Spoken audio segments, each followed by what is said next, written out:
முதல்ல கவனிப்போம். வேதத்தில் எழுதப்பட்டிருக்கிறது. லூக்கா 13 3வது வசனத்தை வாசிக்க கேட்போம். லூக் 13:3. லூக்கா 13 3வது வசனத்தை வாசிக்க கேட்போம். அப்படி அல்லவென்று உங்களுக்கு சொல்லுகிறேன்,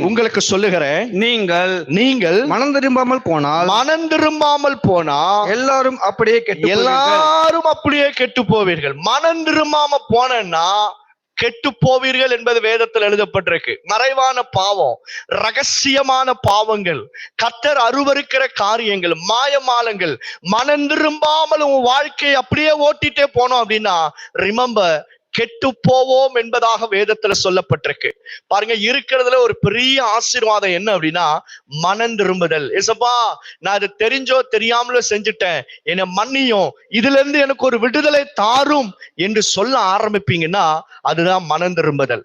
பாவத்திலிருந்து மன்னிப்பு மாத்திரமல்ல, இனி கர்த்தருக்கு விருப்பமில்லாத அந்த காரியத்தை செய்யாமல் உங்களை நீங்கள் பாதுகாத்துக் கொள்வது மனம் திரும்புதல்.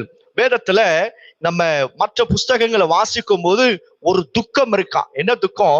மனம் திரும்புதலுக்கு ஏற்ற ஒரு துக்கம் உங்க இருதயத்துல இருந்துச்சுன்னா நீங்களும் நானும் பாக்கியவான்கள், பாக்கியவதிகள். எப்படி, ஐயோ இந்த தவறை நான் செஞ்சுட்டேன், இந்த தப்பை நான் செஞ்சுட்டேன் என்று சொல்லி உங்க இருதயத்துல ஒரு துக்கம் வந்து கொண்டே இருக்கும் பாருங்க. அதுதான் மனம் திரும்புதலுக்குரிய ஒரு மிக முக்கியமான ஒரு காரியம். நீங்க எதுல மனம் திரும்பணும்? யாரும் தீர்க்க தரிசனம் சொல்ல தேவையில்லை. எதுல மனம் திரும்பணும் என்றத நமக்கே தெரியும். எதுல நம்ம விட்டு விலகணும் என்கிறத கர்த்தர் நம்மோடையே பேசி வைத்திருப்பார். நம்ம மனசாட்சிக்கே தெரியும் எது தவறு என்கிறது. நம்ம மனசாட்சிக்கு நல்லா தெரியும். ஆகையால அவைகளை விட்டு நம்ம வெளியே வர வேண்டும். என் போன்ல ஒரு அம்மா மெசேஜ் அனுப்பிட்டே இருப்பாங்க. அந்த அம்மா பேரு எஸ்தர். வாய்ஸ் நோட் இருக்கு. பாஸ்டர், இவன் இருக்கிறான் பாருங்க, எதிர் வீட்டுக்காரன், அவன் எங்க வீட்டு முன்னாடியே கொடிய கட்டி துணிய காய போடுறான், தண்ணிய ஊத்துறான், எத்தனை வாட்டி சொன்னாலும் கேட்கல. இன்னைக்கு காலையில கர்த்தர் அவனை சந்திக்கணும், அவன் காலை முறிக்கணும், கைய உடைக்கணும், அவன் மூஞ்சி வரும்போது வீட்டுக்கு விகாரமா போய், இப்படி எல்லாம் சொல்லி மெசேஜ் அனுப்பி வைப்பாங்க. அந்த அம்மா மெசேஜ் நான் ஓபன் பண்ணணும் பயமா இருக்கும். இருக்கு, என் போன்ல இருக்கு, உங்களுக்கு வேணா யாராவது கேட்டீங்க நான் காமிக்கிறேன். அப்படிதான் அந்த அம்மா மெசேஜ். இவங்க இருக்க கூடாது பாஸ்டர், இவங்க இருக்க. தாவீது சொன்னான் பாருங்க, அவன் பிள்ளைங்க இப்படி ஆகணும், அவன் வீடு இப்படி ஆகணும். தாவீது சொல்லியிருக்கான் பாருங்க, அப்படிதான் அவன் வீடு ஆகணும்னு.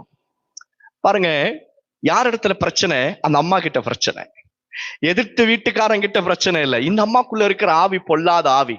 ஒரு நாளும் கர்த்தர் அப்படி செய்ய மாட்டார். ஒருவரையும் கடிந்து கொள்ளார். ஒருவரையும் கெட்டு போகும்படியாக கர்த்தர் செய்கிறவர் அல்ல. கர்த்தருடைய பிள்ளைகளை, நீங்க அந்த காரியத்திலிருந்து நாம் மனம் திரும்ப வேண்டும். இந்த கசப்பு, வைராக்கியம், நான் பேச மாட்டேன், நான் யார் தெரியுமா, இதெல்லாம் சொல்லிட்டு நீ வாழ்க்கையில உட்கார்ந்து இருந்த அப்படின்னா ஒரு நாளும் நன்மையான ஈவுகளை கர்த்தரிடத்திலிருந்து பெற்றுக்கொள்ள முடியாது. லிசன், கர்த்தருடைய ஆசீர்வாதத்தை பெற்றுக்கொள்ளும் போது அதற்கு முன்பாக கர்த்தர் என்னை மாற்றுவார். அவர் என்னை மாற்றுவார். உங்க வாழ்க்கையில ஒரு அற்புதம் வேணுமா, ஒரு அதிசயம் வேணுமா, கர்த்தருடைய ஆசீர்வாதத்தை பெற்றுக்கொள்ளணும் அப்படின்னா உன்னுடைய ஆட்டிடியூட், நம்முடைய கேரக்டரை ஆண்டவர் மாற்றுவார். எது கர்த்தருக்கு விருப்பம் இல்லையோ அதை விட்டு நீங்க மனம் திரும்பும் போது அவர் நம்மை கெட்டு போகாதபடிக்கு கர்த்தர் அருமையாய் காத்து கொண்டே வருவார்.